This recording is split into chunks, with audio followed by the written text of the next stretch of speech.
Okay, so I just wanted to do a brief video introduction so you see I'm a human, right? I'm not a bot. And I just wanted to kind of just introduce you to what is the point of this course, right? I'll get into some more specifics and I'll give you a website over Blackboard that gives you kind of a real quick intro as well as a very short syllabus. But I hope by now, as you've kind of started to work your way through the materials, that you've thought about this idea of what does it mean to participate in the U.S. government, right? Who should be making decisions? How do they affect your life? And what does this really have to do with you? That's really what this course is. So one of the reasons why it's typically a required course at college is that this is, sometimes people say, the gateway to democracy, and that this being education. So one of the things I want you to kind of think about is you're gonna hear this phrase, I think, pretty often, social construction. So we're gonna talk about homelessness policy, and I want you to think about kind of like the social construction of utopia, or like this environment where we all want to be a part of it, right? Everybody's included, or this kind of social construction of dystopia, right? This place that maybe many of us don't want to be in, and many people are excluded. And then somewhere in here, we want to start thinking about, how do you go from here to here? Or how does something like this, in design, say like the US government, what they hoped would happen, how does it kind of fall into this? And probably a lot of the time it overlaps. So we want to kind of think about that as we go through this course. The other thing I want you to kind of keep in mind is the different pieces of the United States government, whether that's the Congress, which includes the House of Representatives and the Senate, but also I want you to think a lot about the executive agencies for a lot of reasons, and maybe we'll get into some of these. People more or less obsess with one person, right, the president, but thousands of people work for the executive branch. So we want to start thinking about actors as if they were on a stage, right? And what is their role in all of this? Especially those that have worked there for 3 or 4, or sometimes even 6 or 7 presidents. We also then want to kind of bring that down and compare it to, how does this affect New York City? So we'll think about policing, we'll think about courts, we'll think about legislation, we'll think about, the prison system, and we'll think about how people kind of re-enter into that process through the lens of homelessness. And that's for a few reasons, but one of them is that it's an urgent problem that everyone in government is struggling to figure out how to solve. It's something that we all see, and that, sadly, many of us, including myself, have been on the verge of homelessness, or some people have been homeless, right, and then have been able to be housed. So there's something going on there, right? There's something with housing policy and kind of the economics of it that we want to think about. And we'll be doing this through the graphic novel Parable of a Sower, which was actually recommended to me by one of your other teachers. And it's so far, I'm reading it with you, so I'm about 2 or 3 chapters in. And it's really perfect for this class and for this conversation. So, I hope that this has kind of been a big picture introduction as to the kind of stuff that we'll be doing.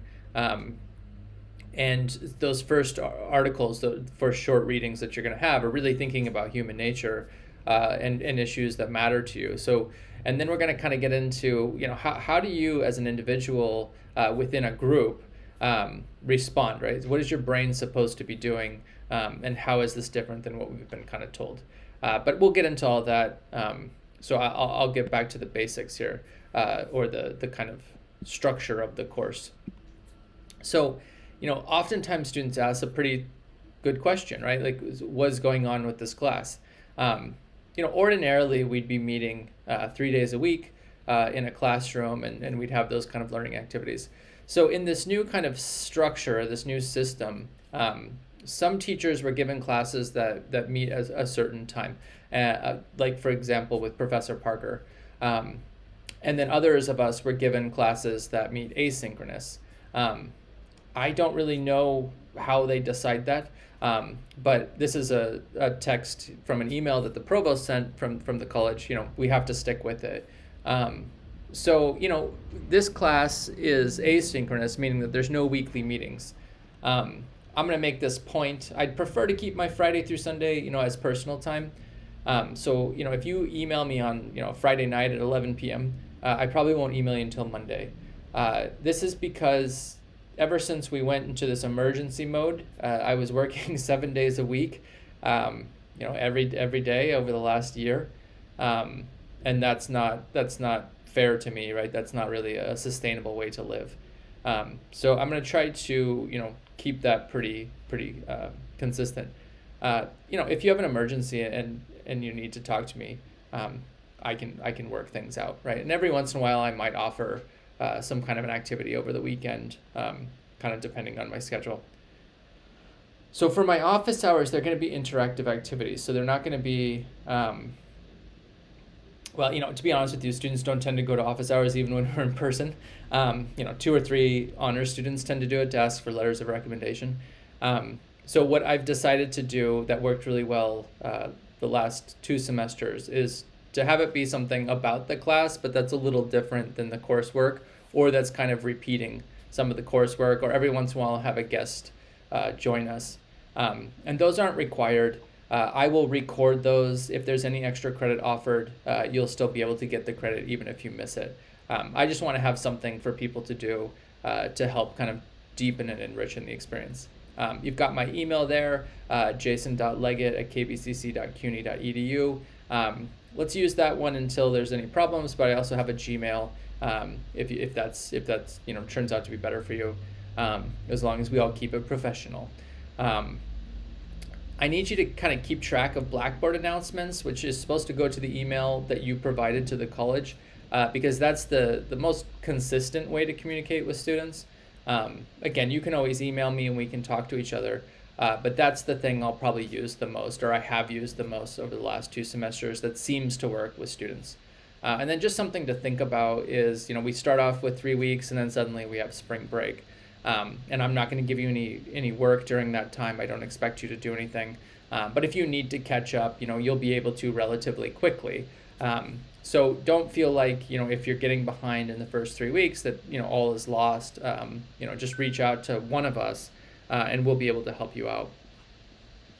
Now, the major assignments as they relate to your course grade are pretty consistent, I'd say. I want to do that because I know a lot of you are either back in college or you're in college for the first time. So I wanted to kind of keep that simple. The other thing is that you're taking a writing class, the English 12 class, so I didn't want to overwhelm you with writing. And then, sociology can be a difficult class. The concepts are pretty new for a lot of students. So I wanted to kind of, have this class be the one that kind of feeds into those 2 other classes so that there's some common work that you're doing. So I'm going to ask you to write a few letters, basically. And that's just kind of a low stakes writing assignment. I'm not going to be giving you a hard time about grammar or punctuation. I'll kind of help you with those things if you want. I am a certified writing instructor, as are all 3 of us that you're working with. So we can help you if that's something that you need. But I'm really looking for you to express kind of your understanding of the material and try to apply that. That's what I'm really looking for.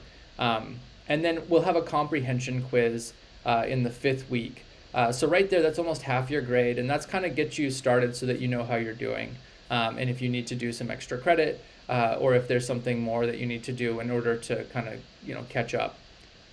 The second letter will be kind of a revision of the first letter, and I'll be giving you some new content to think about and comparing and contrasting that. And I'll give you some specific video lectures to help you with that. And then obviously there's the weekly work in the PDF on Blackboard.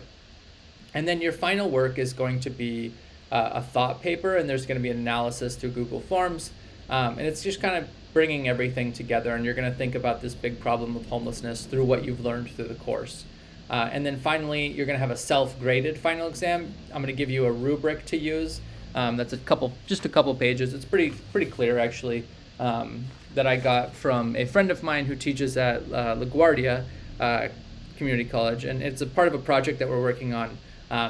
to kind of give a fairer process to students, and that you know kind of how you're developing as far as well-reasoned arguments, which is something that we have to measure in the department this semester. So the only other thing I'd give you some attention to is that it'd be nice, right? I'd really like it if you could get the Parable of the Sower. It's really important that we read together. That's kind of one of the main kind of points of college. So I picked this because I'd never actually read a graphic novel before, and I was very curious and wanted to do so. And then this book was recommended to me by one of your professors, and it's really kind of right on, even in the first couple chapters about the topics that we're talking about in this class. So if you have a Kindle, which if I understand correctly, right, I just on my iPad it downloads to the Kindle app. It's only $2.99, which is pretty great, and the pictures are pretty great, and the text is pretty easy to read. If you needed to get it in the paperback version, right, you see it's like $17 there. If you have an ASAP voucher, talk to them about how you would purchase that. And then if you wanted to, there's also the novel by Octavia Butler, and you're more than welcome to buy that if you want, but you don't have to. I'll be providing excerpts, just a few pages from both of those books. It can be kind of hard to track if you don't have the book, but I'll do my best to kind of keep you up if for some reason you're not able to get it. But I hope at $2.99, as far as I understand, the Kindle will work on any device. So I hope that works out. If not, you'll let me know. And then finally, I try to be as accessible as possible. So you have my social media information there at Prof. J.M. Leggett if you want to follow me on any of that. I put a lot of the videos, and there's a lot of videos that I've made now over the last year for a variety of classes on my YouTube channel, which is there, my whole name, Jason Michael Leggett. And then the course website is over there in the lower right, jasonmleggett.commons.g. So, okay, you know how to enter things into the internet. And then my personal, that gives you kind of some projects I'm working on, and maybe a little bit more about me, which I'll be updating, is on there as well. And then when you go to the website, you'll see this is student work that we're working on, some collaborative projects, so you can kind of see what I've done in other classes. The classes I'm teaching this semester, so your class will be there as PL 51 or U.S. government. If you're interested in legal studies, I have a law degree, and I do a lot of legal research that has to do with the global studies, human rights, immigration, ecological issues like climate change. If you're interested in any of that, let me know, but I'll be putting information there as well. And then if you're a criminal justice student, there'll be some information just for you, because I also teach in that program. The other thing is that, I put everything in Blackboard because students have asked me to do that. I don't really like Blackboard at all. So I don't have much control over Blackboard. But if it's what students want, right, I'll do my best.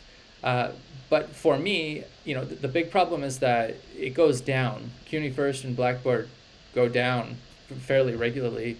And there's nothing I can do to help you, right? You have to go to something called the help desk if you have any problems with CUNY First or Blackboard.